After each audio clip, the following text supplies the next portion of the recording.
Bobby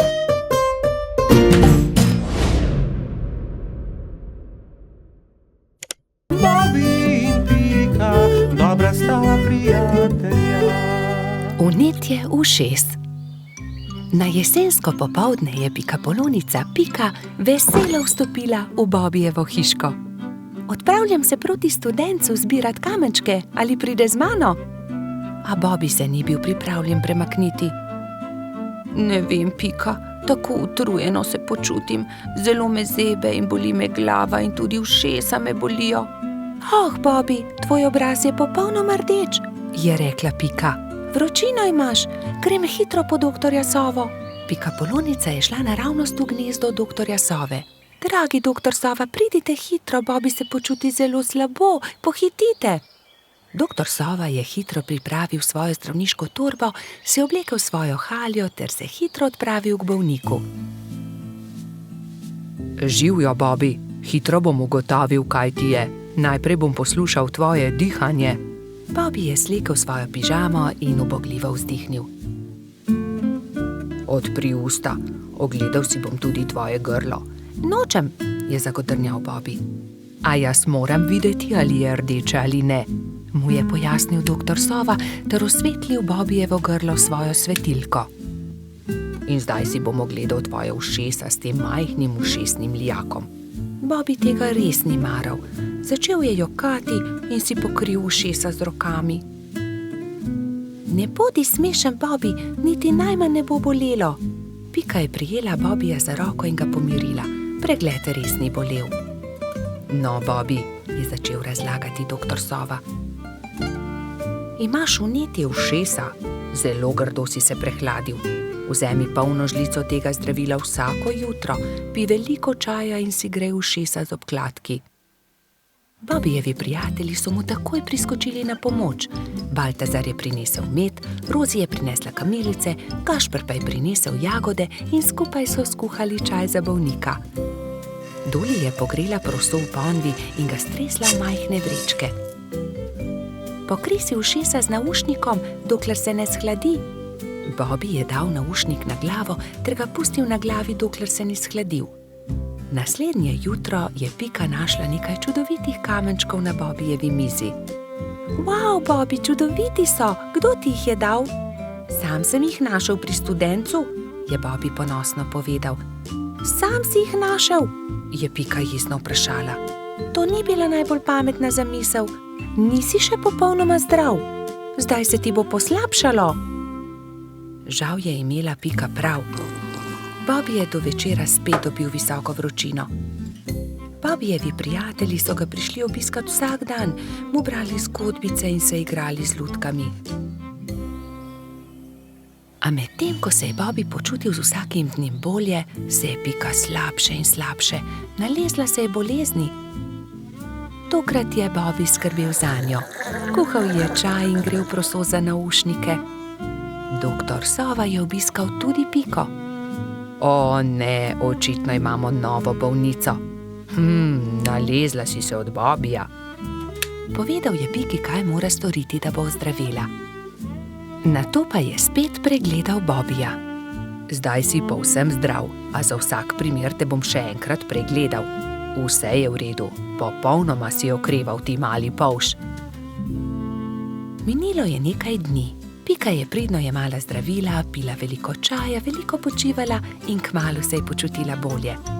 Doktor Sova je spet prišel na obisk in z veseljem opazil, da je bila tudi Pika zdrava. Zdaj gremo lahko končno vsi k studencu zbirat kamenčke. Bobby je kar skakal od navdušenja. Hura, pojdimo k studencu, so vzkliknile 3 male sovice doktorja Sove. Tudi me bi rade šle. Ne pozabite se toplo obleči, je rekel doktor Sova strogo. Bobbyja in Pike ni bilo treba opozoriti. Nista pozabila na šal, kapico in tople čevlje. Lovili so se, dokler se ni stemnilo. Svoja vedra so napolnili z lepimi malimi kamenčki. Bobby in Pika, dobra sta prijatelja. Rumena pikapolonica. Prišla je pomlad. Pika se je odločila, da bo uredila svoj cvetlični vrt. Poiskala je lopato, grablje in si na glavo nadela pikčasto ruto. Takoj, ko je stopila skozi vrata, je za hišo zaslišala tiho stokanje. Klemen, krila so se ti zlomila, je vzkliknila mala Pikapolonica. Sonce me je zaslepilo in sem treščil drevo. Z visokega sem padel in se zelo udaril, je rekel Kanarček. Tam sta bila ravno polž Bibi in rogač Gašper. Gašper, odhiti hitro do doktorja Sove, Klemenu so se zlomila krila, je organizirala Pika. Kmalu je prispel doktor Sova. To je res grd zlom. Previdno počasi je povil Klemenovo zlomljeno krilo. Pomisli, Pika, je nekega dne pripovedoval Klemen.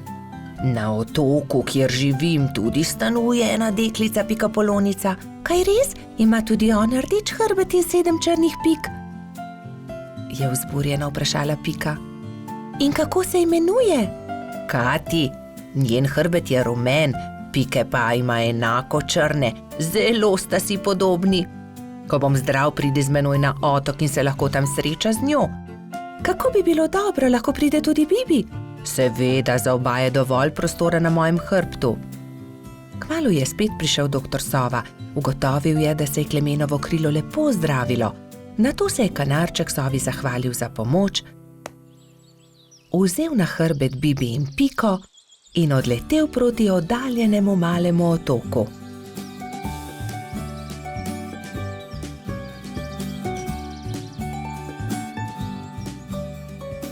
Kmalu se je prikazalo veliko jezero in v sredini majhen otoček.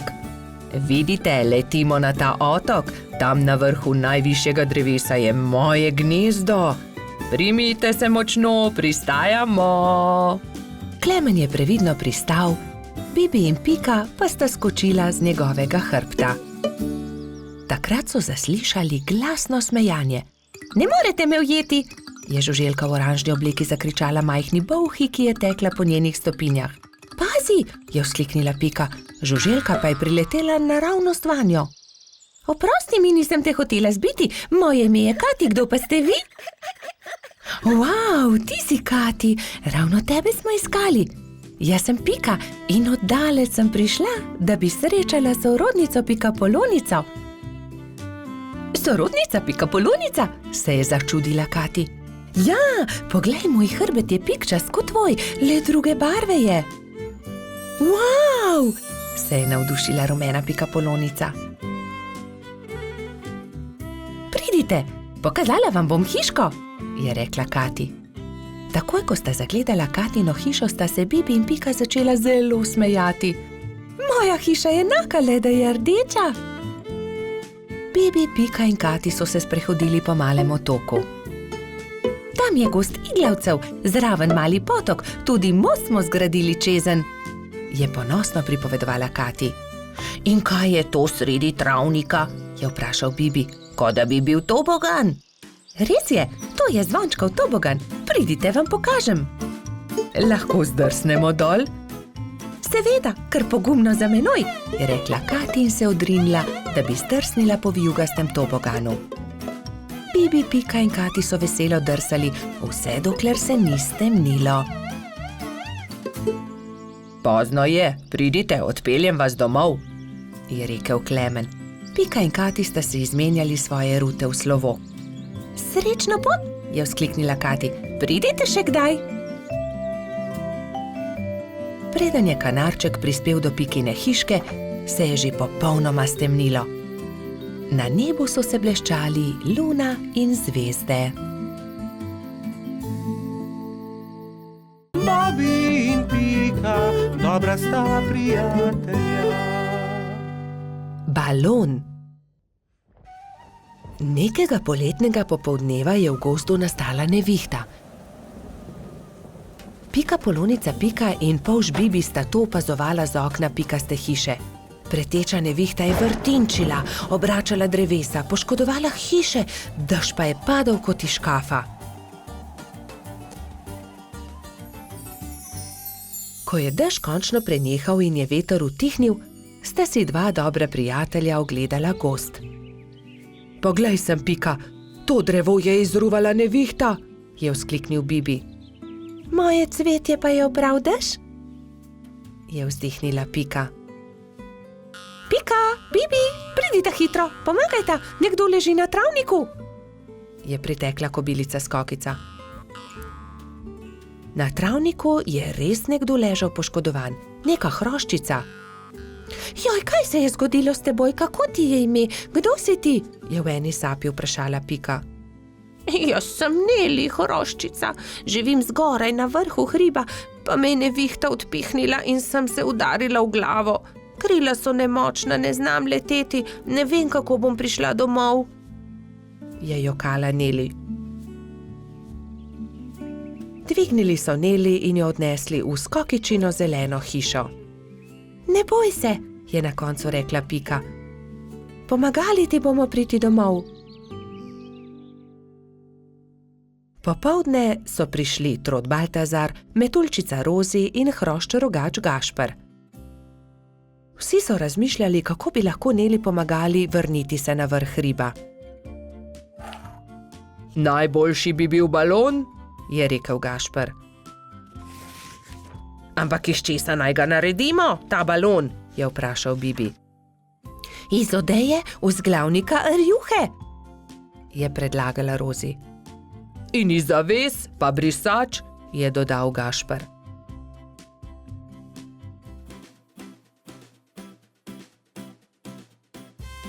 Takoj so začeli delati. Vsakdo je prijel za svoje delo. Sešili so blago, sešili so odeje, zavese, rjuhe in brisače. Tudi Neli je pomagala. Vsak dan se je počutila bolj močno in tudi glava je ni več bolela. Minilo je nekaj dni, preden je bil balon narejen. Končano je. Hvala lepa, je veselo rekla Neli. Gremo na vrh hriba. Hurra, letimo, je veselo zakričal Bibi. Wow, izredno lepo je, ves gozd vidimo, se je veselila tudi Pika.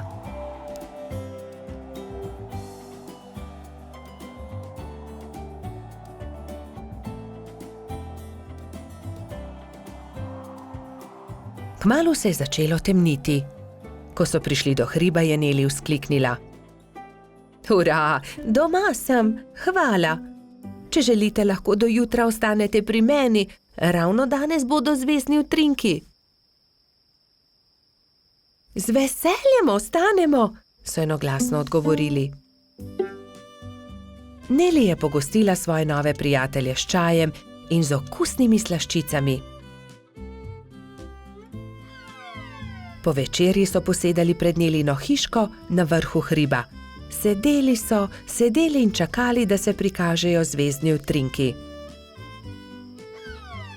Hurra, zvezdni utrinek, je navdušeno vzkliknil Bibi. Tudi jaz sem ga videla, je potrdila Pika. Tudi jaz, je dejal Gašper.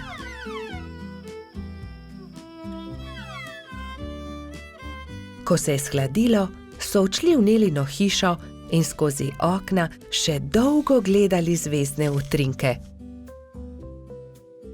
Pred spanjem si je ob zvezdnem utrinku vsakdo nekaj zaželel. Neli to, da bi se še kdaj lahko srečala s svojimi novimi prijatelji. Bobi in Pika, dobra sta prijatelja. Zvezdna hiša. Nekega poletnega večera sta Bobi in Pika kartala v pikčasti hiši, ko sta zagledala velik sijaj čez hrib. Kaj je bilo to? Je vprašal Bobi. Kot da sem videl padajočo zvezdo. Padajoča zvezda ni mogoče, poglejva bliže, je predlagala Pika. Bobi in Pika sta se z roko v roki odpravila proti svetlobi.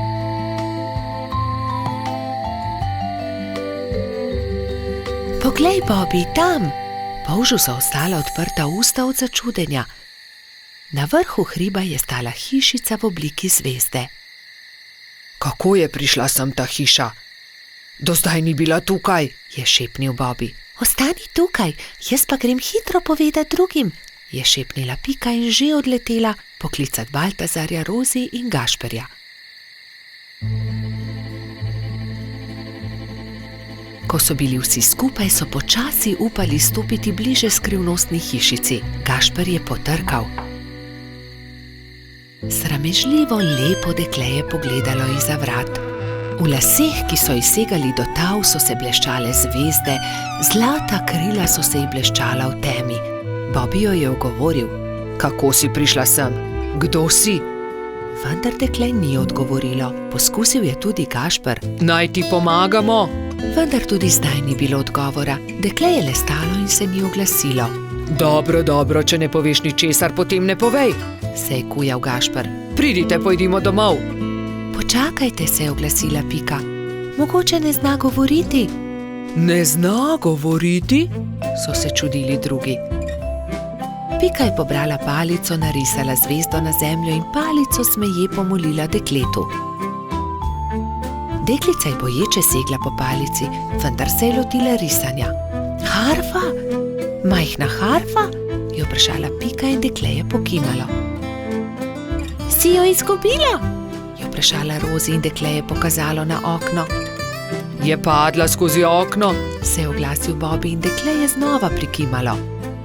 Ne razumem, je zamrmral Baltazar. Jaz razumem, se je delala pametno Pika. Živi skoraj na nebu, vendar je njena harfa padla skozi okno, zato je prišla dol, da jo poišče. Potem ji pomagajmo, je rekel Baltazar. Ne boj se, poiskali jo bomo, so dejali vsi in se odpravili v gozd iskat inštrument.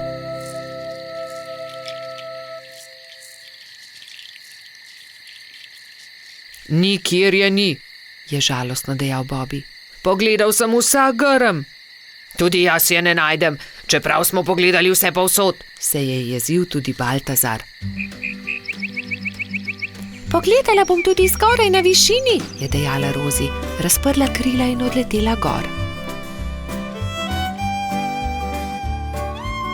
Tu je, našla sem jo, je po dolgem času zavpila metuljčica.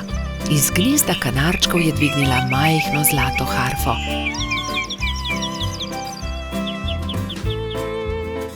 Previdno jo je vrnila zvezdnemu dekletu.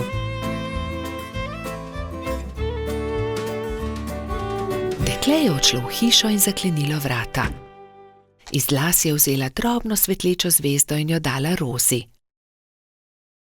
Meni jo daš? Je presenečeno vprašala metuljčica in zvezdno dekle je pokimalo. Stopila je k oknu in podrgnila harfo. Ob mehki glasbi se je zvezdna hiša počasi začela dvigati. Odletela bo na nebo, se je čudil Bobby. Na koncu je bila že tako majhna, da niso niti vedeli, katera je med velikimi zvezdami. Škoda, da je odšla, je vzdihnil Gašper. Rozi je zelo pazila na zvezdo. Shranila jo je v okrasno škatlo in si jo vpela v lase le ob posebnih dneh. Takrat se je vedno spomnila zvezdne deklice, ki igra na harfo nekje na nebu v svoji zvezdni hišici. Bobby in Pika, dobra sta prijatelja. Sneženi mož. Na mrzlo zimsko jutro je polž Bobby veselo potrkal na Pikina vrata. Pridi se sankat z mano. Pika si je hitro oblekla svoj zimski plašč, svojo kapo, šal in rokavice in pripravljena sta bila za sankanje. Pika Polonica se je usedla na sanke in mali polž jih je močno povlekel. Kmalu je nehalo snežiti. Bobby in Pika sta uživala v zimskem soncu. Sankala sta se po majhnih hribčkih in strmih pobočjih.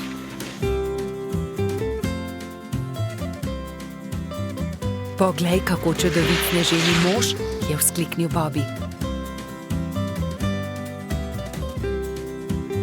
Sanka mi bova trčila ravno van, je zaskrbljeno rekla Pika, vendar je bilo že prepozno. Sanke so trčile naravnost v sneženega moža, ki je stal ob vznožju hriba. Ali si se poškodovala? Je Bobby vprašal Piko. Ne, nisem se, a mislim, da sva uničila sneženega moža. Da, sneženi mož se je prekucnil, je rekel Bobby. in jaz bom pojedel njegov korenčkov nos. Pojdiva se kepat, uporabiva lahko Snežakovo telo, je predlagala Pika. Bobby in Pika sta se začela kepat. Bilo je zelo zabavno. Kmalu ni ničesar več ostalo od sneženega moža. Nenadoma se je pojavil trod Baltazar ter jo pozdravil. Bobby in Pika sta radostno vprašala Baltazarja: Ali se želiš kepati z nama? Nimam časa za to. Prinesel sem kapo in šal za sneženega moža, ki sem ga postavil včeraj. Ali sta ga mogoče videla? Bobby in Pika sta se presenečeno spogledala. Oh, ne, je zašepetal Bobby. Baltazar išče sneženega moža, ki sva ga zadela. Nista si mu upala povedati, da sta prekucnila njegovega sneženega moža. Ne, nisva videla nobenega sneženega moža. Mali trud se je zasmilil Bobbyju in Piki. Ne bodi tako žalosten, je končno rekel Bobby. Postavimo novega sneženega moža. V redu, je zahlipal Baltazar. Največjo kroglo je naredila Pika. Šla je na dno. Srednjo Snežakov trebušček je naredil Baltazar. Bobby je naredil najmanjšo, ki je predstavljala Snežakovo glavo. Pika je dvignila Bobbyja in ta je postavil glavo na vrh.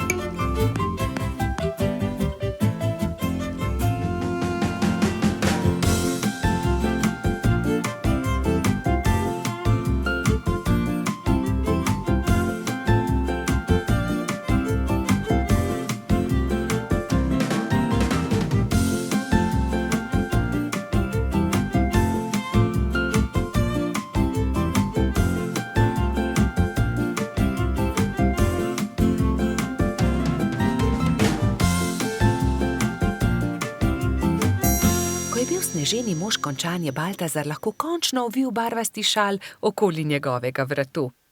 Bobby je visoko skočil ter postavil rdeč klobuk na Snežakovo glavo. Res je čudovit, je navdušeno pripomnil Baltazar. Baltazar, resnica je takšna, je Bobby začel razlagati slabo vestjo, da sva uničila tvojega sneženega moža. S sankami sva se zaletela naravnost vanj, bila je nesreča, ali si jezen na naju? Kaj, vidva sta bila, je bil presenečen Baltazar, a je nato kmalu odpustil svojima prijateljema. Ta sneženi mož je videti precej bolje kot prejšnji, je razglasil. Pridite, sankajmo se po hribu skupaj. Trije prijatelji so se pozno v noč sankali po strmem pobočju. Bili so zelo previdni s tem novim sneženim možem.